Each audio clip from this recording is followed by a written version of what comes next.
नमस्कार दोस्तों, अगर आप अपने जीवन में कुछ नया सीखना चाहते हैं तो हमारे इस आदि सागर चैनल को जरूर सब्सक्राइब करें। श्री शिवाय नमस्तुभयम। हर हर महादेव। दोस्तों, आप सभी लोग जानते हैं कि 18 अगस्त 2024 को पड़ रही है रविवार चतुर्दशी तिथि। दोस्तों, यह जो चतुर्दशी है साल का सबसे बड़ा चतुर्दशी तिथि है, जिसका बहुत ही बड़ा और विशेष महत्व होता है। और ऐसा दिन पूरे साल में सिर्फ एक ही बार आता है। और दोस्तों, आप सभी लोग जानते हो कि चतुर्दशी का अगर सबसे बड़ा कोई उपाय है तो वो 7 दूर्वा वाला उपाय है। तो दोस्तों, इस सावन के पहले रविवार चतुर्दशी के दिन आप लोगों को इस 7 दूर्वा वाले उपाय को जरूर करना है। बहुत सारे लोग होंगे जिन लोगों ने इस उपाय को ना किया हो, मतलब पूरा साल निकल गया, उन्होंने किसी भी दिन इस 7 दूर्वा वाला उपाय को ना किया हो। पर दोस्तों, आपके पास एक आखिरी मौका बचा हुआ है, जो कि 18 अगस्त रविवार चतुर्दशी के दिन है। तो इस दिन आप लोगों को इस वाले उपाय को जरूर कर लेना है। भले ही आपने पूरे साल भर इस उपाय को ना किया हो, पर अगर आपने इस रविवार चतुर्दशी के दिन अगर इस वाले उपाय को कर लिया तो आपको इस उपाय को करने का वह फल मिलेगा जिसकी आपने कभी कल्पना भी नहीं करी होगी। इसीलिए आप लोग इस वाले उपाय को एक बार जरूर कर लेना, ताकि आप लोगों के हाथ से यह मौका ना जा सके और आपको इस उपाय को करने का फल मिल सके। दोस्तों, यह उपाय पंडित जी ने अपनी अभी की ही शिव महापुराण की कथा में बताया है, जिस उपाय को आज हम आपको बहुत अच्छे से समझाने वाले हैं। इस वीडियो को देखने के बाद इस उपाय को समझने के लिए आपको कोई और वीडियो को देखने की जरूरत नहीं पड़ेगी। तो चलिए दोस्तों, उपाय को शुरू करते हैं। देखिए, यह इस रविवार चतुर्दशी के दिन यह इतना खास होता है, इतना महत्वपूर्ण होता है। देखा है, कभी कभी बड़े बड़े पूजा पाठ अनुष्ठान से जो मनोकामना पूर्ण नहीं होते, वह श्रावण महीने के दिन एक छोटे से उपाय करने से आपकी मनोकामना पूर्ण हो जाती है।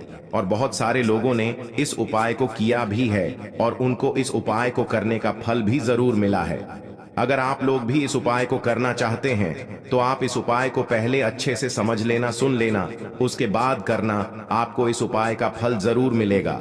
और इस उपाय को कर लेने से आपके घर में चाहे किसी भी प्रकार की दुख और समस्या क्यों ना चल रही हो, आपको उसका कारण भी नहीं पता है कि भाई यह समस्या किस कारण से चल रही है, उसका कुछ भी कारण हो सकता है, जैसे पितृदोष हो सकता है या किसी भी तरह का मंगल दोष भी हो सकता है। तो इस दिन आप लोगों को यह वाला उपाय कर लेना है। यह एक ऐसा उपाय है जिस उपाय को अगर किसी विशेष दिन पर किया जाए तो भाई उस विशेष दिन का जो है वह तो हमें मिलता ही मिलता है, पर हमने उस दिन पर इस उपाय को किया है तो हमें उससे भी बड़ा फल मिलता है, और फल बहुत जल्दी मिलता है, क्योंकि आप इस उपाय को बहुत ही बड़े और विशेष दिन पर कर रहे हो। तो चलिए अब उपाय के बारे में बात करते हैं। लेकिन उससे पहले आप लोगों को यह जानना आवश्यक है कि आखिर यह उपाय किस समय करना है, किसको करना है और कैसे करना है। तो चलिए हम आगे आपको वीडियो में एक एक करके बता देते हैं। तो दोस्तों, इस 7 दूर्वा वाले उपाय को हमें इस रविवार चतुर्दशी के दिन कैसे करना है, किसको करना है, किस समय करना है और कहां पर करना है, ये सारे सवालों के जवाब आपको इस वीडियो में मिल जाएंगे। और जो यह वीडियो देखेगा भाई, उसको लंग वाला उपाय जरूर करना चाहिए, क्योंकि इस दिन लंग का भी बहुत ही बड़ा और विशेष महत्व होता है। और जब बात आ जाए 7 दूर्वा की, तो यह सोने पर सुहागा वाली बात हो जाती है और यह एक बहुत ही बड़ा उपाय हो जाता है इस रविवार का। तो अब दोस्तों, इस 7 दूर्वा वाले उपाय को आखिर करना किसको है, सबसे पहले हम लोग वह बात जान लेते हैं। तो देखो, घर की जो बड़ी माताएं बहनें होती हैं, उन माताओं बहनों में से कोई भी एक बड़ी माता बहन इस वाले उपाय को कर सकती है। और दोस्तों, अगर आप चाहे तो अपने घर में से सभी सदस्यों को भी इस उपाय को करवा सकते हैं।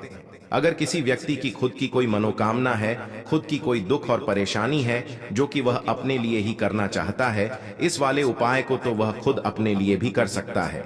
बाकी अगर कोई घर में से ऐसा है जो कि अपने ने पूरे घर परिवार की सुख और शांति के लिए यह वाला उपाय करना चाहता है, तो भाई वह भी कर सकता है। उसमें भी कोई दिक्कत वाली बात नहीं है। कहने का मतलब ये है कि इस उपाय को हर एक सदस्य भी कर सकता है, और पूरे घर परिवार के सदस्य के लिए घर की बड़ी माताओं बहनों में से कोई एक माता बहन भी कर सकती है। माताएं बहनें अगर घर में उपस्थित ना हो या वह यह वाला उपाय ना कर पा रही हो, तो फिर घर का कोई बड़ा सदस्य भी इस 7 दूरवा वाले उपाय को कर सकता है, चाहे फिर वह पुरुष ही क्यों ना हो, उसमें कोई भी दिक्कत वाली बात नहीं है। अब दोस्तों, इस लंग वाले उपाय को हमें करना कहां पर है? देखो, हमें शिवलिंग के पास में जाकर करना है। बहुत सारे लोग प्रश्न करते हैं, हर एक उपाय को करते समय क्या हम इस उपाय को घर पर या मंदिर में कर सकते हैं?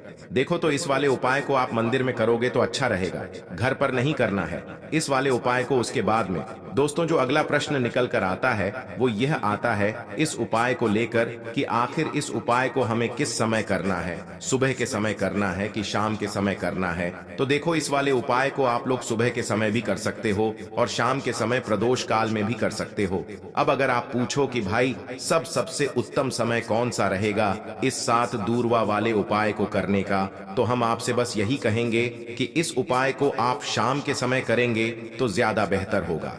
बाकी अगर सुबह के समय भी करेंगे तो भी अच्छा होगा, उसमें कोई भी दिक्कत वाली बात नहीं है। तो अब दोस्तों, जो अगली सबसे बड़ी और महत्वपूर्ण बात आती है वह यह आती है कि सुबह अगर हम उपाय को करेंगे तो हमें कितने बजे से लेकर कितने बजे तक के बीच में करना है, और शाम के समय प्रदोष काल में करेंगे तो हमें कितने बजे से लेकर कितने बजे के बीच में करना है। तो देखो, सुबह जितनी जल्दी हो सके आप उपाय को करने की कोशिश करना। बाकी अगर किसी कारणवश लेट भी हो जाओ, थोड़ी देर भी हो जाए, तो 10 या 11 बजे तक भी आप उपाय कर लेना, पर 12 बजे से ज्यादा देरी ना हो, ठीक है? इस बात का ध्यान रखना। उसके बाद में दोस्तों, अगर शाम के समय प्रदोष काल की बात करें, प्रदोष काल का जो समय होता है वह शाम के 6 बजे से शुरू हो जाता है। मतलब शाम के 6 बजे से लेकर 7 बजे के बीच का जो समय होता है यह समय प्रदोष काल का समय होता है। पर अभी जो मौसम चल रहा है, इस मौसम में जो है शाम बहुत देरी से होती है, तो आप इस उपाय को 7 या 8 बजे के बीच में भी कर सकते हो। मतलब शाम के 6 बजे से रात 8 बजे के बीच में आप कभी भी इस वाले उपाय को कर सकते हो, उसमें कोई भी दिक्कत वाली बात नहीं है। परंतु रविवार चतुर्दशी के दिन कोशिश करना कि समय के अंतर्गत ही कर लो। किसी कारणवश ना कर पाओ तो थोड़ा देरी से भी कर सकते हो, आपको उपाय का फल जरूर मिलेगा। देखिए, इस वीडियो में जितने भी उपाय हम आपको बताएंगे सभी उपाय सरल है। देखो, गुरुजी ने कहा है कि रविवार चतुर्दशी के दिन आपको 7 दूरवा वाला उपाय तो अवश्य ही करना चाहिए। वीडियो के अंतिम में आपको उपाय बताया है जो आपको करना है। देखो, आगे बढ़ने से पहले वीडियो को एक लाइक जरूर करें। देखो, सबसे पहला उपाय, यदि आपके जीवन में कर्जा बहुत अधिक है, आपके जीवन में संकट बहुत अधिक रहते हैं, आपके ऊपर बहुत अधिक विपदा आ रही है, बार बार आपको अपने व्यापार में और अपने धन में हानि देखने को मिल रही है, यानी कि आपको प्रत्येक कार्य में हानि हो रही है, तो आपको यह उपाय करना चाहिए। इस उपाय को करने के लिए आपको 2 चीजों की आवश्यकता होगी। सबसे पहले है दूरवा।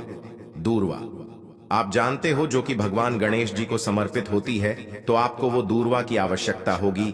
साथ ही में एक लोटा जल की आवश्यकता होगी।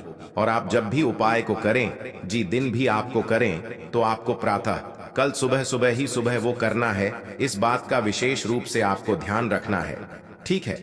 तो आपको एक दूरवा लेनी है। अगर आधा दूरवा भी मिल जाती है तो भी कोई दिक्कत नहीं है, बस आपको दूरवा लेनी है। अगर ज्यादा ना मिले तो उसे स्थान पर एक दूरवा भी ले सकते हैं। दूरवा आपको आसानी से कहानी पर भी मिल जाएगी।